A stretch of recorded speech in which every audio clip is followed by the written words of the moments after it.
Convulsión social en Ecuador visto desde dentro y fuera. Voy a efectuar un resumen crítico, imparcial y diferente a lo que se escucha y se mira en los medios de comunicación del Ecuador, llenos de mensajes direccionados a condenar al gobierno de Lasso, al líder de los indígenas, y en algunos casos varios analistas y pseudo periodistas van más allá con sus presunciones, culpando al sistema sociopopulista que en contubernio con las mafias del narcoestado tratan de crear caos en la región.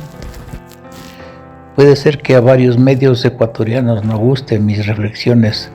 pero el escenario más creíble es el narrado desde fuera del país, compartido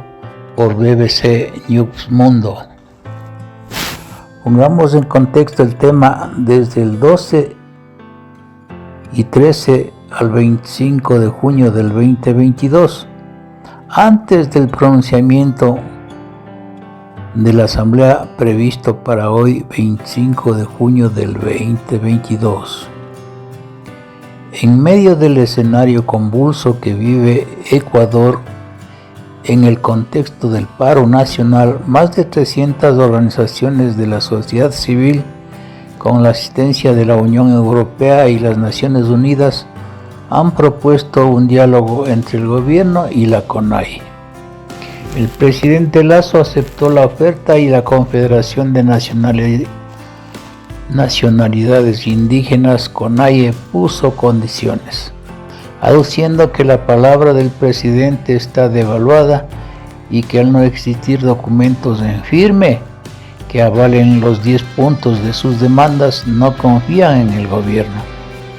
Por otro lado, hasta el cierre de este análisis, es decir, hasta el 25 de junio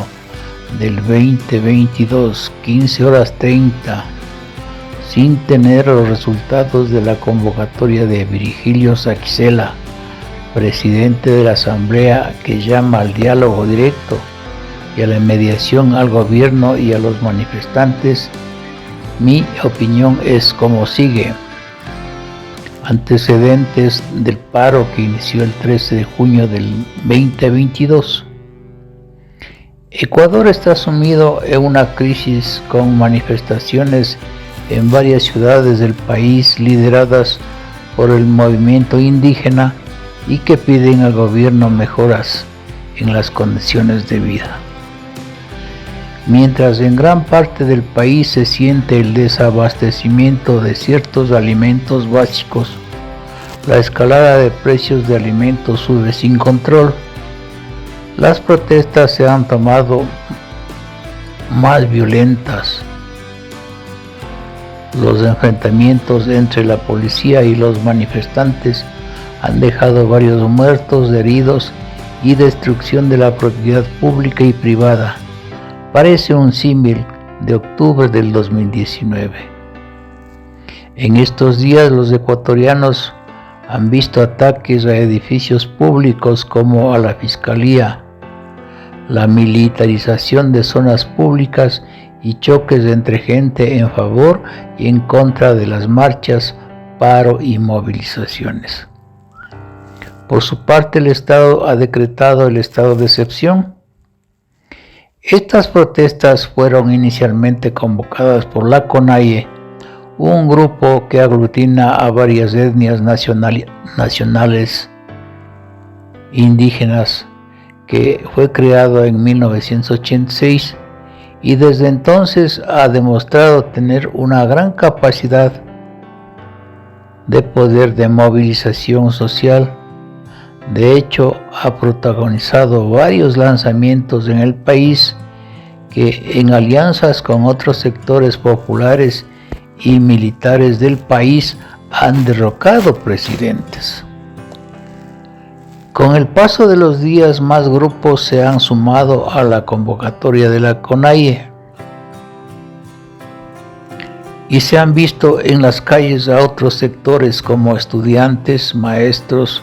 transportistas y sindicatos que están de acuerdo con las demandas del grupo de indígenas. por las mejoras de las condiciones de vida en el país, que atraviesa una grave crisis económica que ha provocado un repunte de la pobreza y ha dejado una gran deuda social que, en mi opinión, permanecerá intocada por largo tiempo con o sin Lazo en el poder. Según el Banco Mundial, en el Ecuador esta crisis puso en evidencia la elevada informalidad y un sistema de salud poco preparado y la gran desigualdad en el acceso a servicios básicos, y que en Ecuador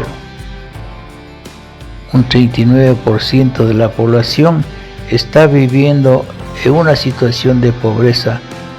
multidimensional, es decir, con acceso mínimo a servicios básicos en educación, salud, vivienda, agua potable, seguridad ciudadana y seguridad social, etc. Puntos de reclamos de los manifestantes. Uno de los principales reclamos de los manifestantes es el control de precios del combustible. Como en muchos países del mundo, en Ecuador también el costo de estos productos básicos ha aumentado considerablemente desde el 2020, impulsados principalmente por los estragos de la pandemia y la guerra de Ucrania y Rusia. El precio del diésel, por ejemplo, casi se duplicó de $1 a 1.90 por galón, y la gasolina de 1.75 a 2.55 dólares por galón.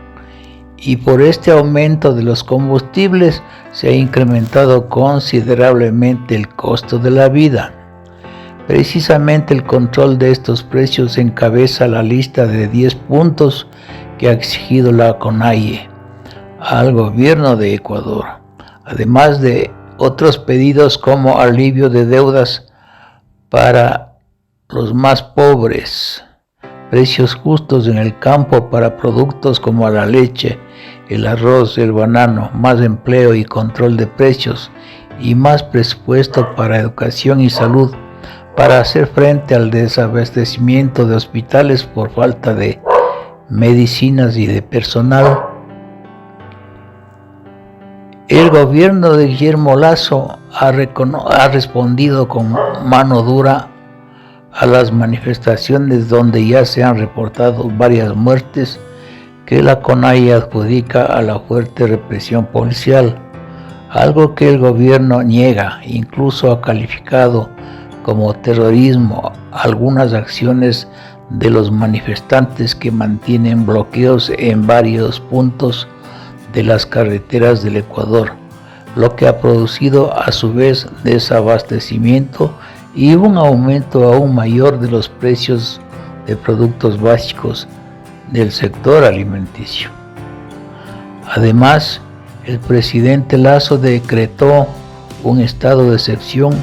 en el país y un toque de queda en 6 provincias donde las protestas están siendo más fuertes, que incluyen a Pichincha, la provincia a la que pertenece Quito, la capital de los ecuatorianos. Por otra parte, muchos han criticado, por ejemplo, la orden de militarización de la Casa de la Cultura de Quito, que fue un lugar que habitualmente ha servido de punto de encuentro al movimiento indígena en otras manifestaciones y protestas. También un sector de la población criticó al gobierno por el arresto por parte de la policía del líder de las movilizaciones de los indígenas, Leonidas Issa, por presuntamente paralizar el transporte público al bloquear una vía y exhortar a que se radicalizarán las protestas. Hay quienes creen que esta respuesta del gobierno no hizo más que echar leña al fuego.